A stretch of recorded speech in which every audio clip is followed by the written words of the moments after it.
Guys, andito tayo ngayon sa isa sa mga hawak kong at mga pagmamalaki kong Rottweiler na gwapong-gwapo talaga. Ito guys, si Ombra na pag-aari ng Bonhouse San Miguel or V8 San Miguel. Ayan guys.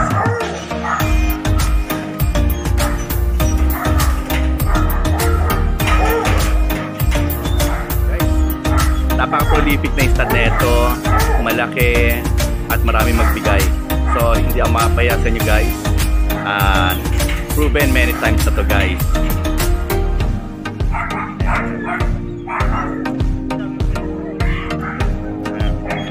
So ayan guys, nakita naman natin, napaka-macho.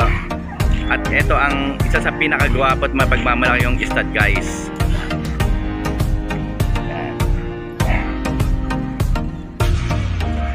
Dito lang guys siya matatagpuan sa Cambridge Street ng Provident, Marikina.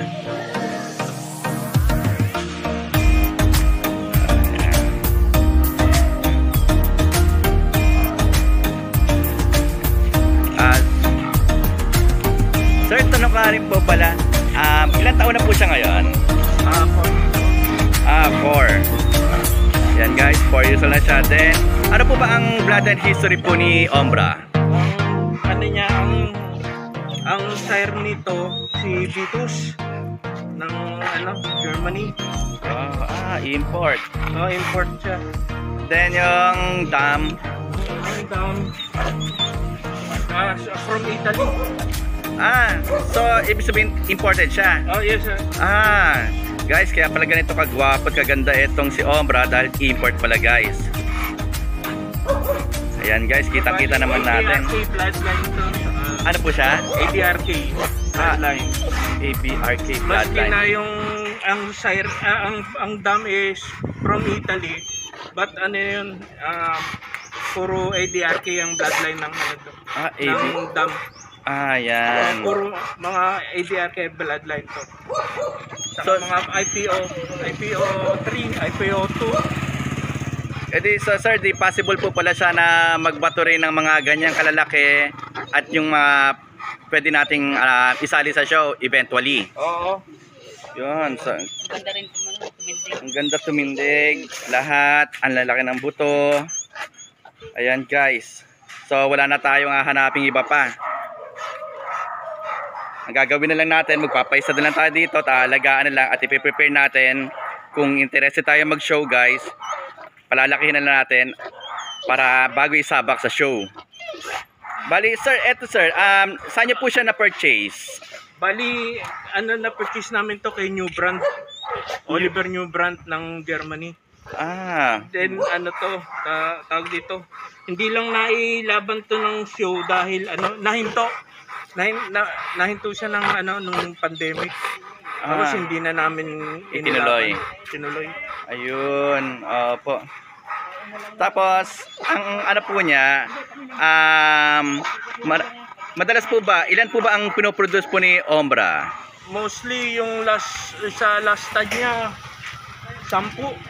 Wow, ang dami. 10.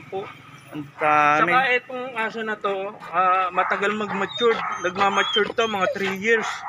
3 years to 4 years. Late bloomer. Mga ganyan ang niya, lahi niya, kaya hindi mo siya makikita pag mga 1 year lang. Opo. Hindi mo pa makikita yung mga muscle. Ayun. Pa siya, medyo payat pa. Pero pag umidad na siya ng 3 to 4 years, doon makikita mo. Pero nung dumating sa amin to, halos makikita mo na talaga potential nito eh. Malaki ulo, big bone, mataas. Ayun, bali nung dumating po siya, ilang buwan po siya or taon po siya? Bali, lang to, 5 months lang nung dumating sa amin. 5 months. Pinadala. Wow. Tapos, kailan niyo po siya unang in-entry? year in-entry to ng circuit ng 2022 2020. 2020. So, 2 years ago. Tapos sa Cavite, tapos nag-pandemic na kasi. Ayun, oo. Sayang. Pero, yung itsura, niya, malayo pa sana ang kanyang journey, sa show.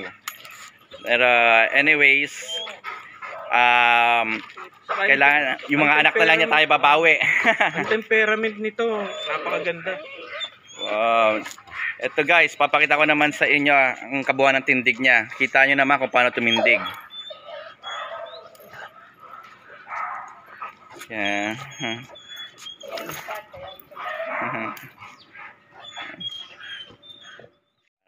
So guys, ito naman ngayon ang magiging kamate niya na pag-aari ni Attorney Abet Reyes.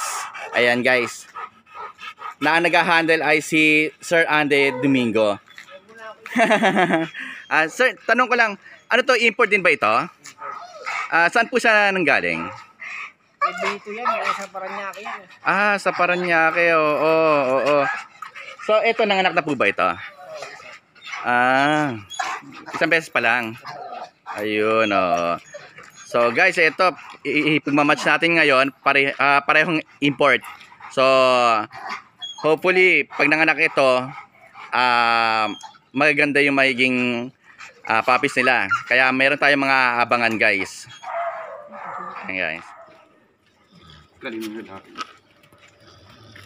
Huwag mapakita na nagpapam sila. Okay, tarik kita po natin sa kaliwa. Ano po, stay lang. And see how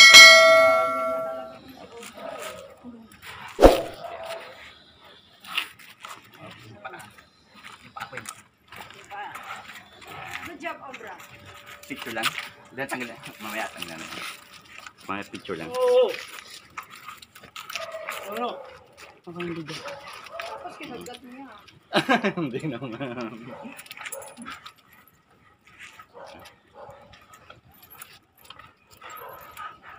Hey.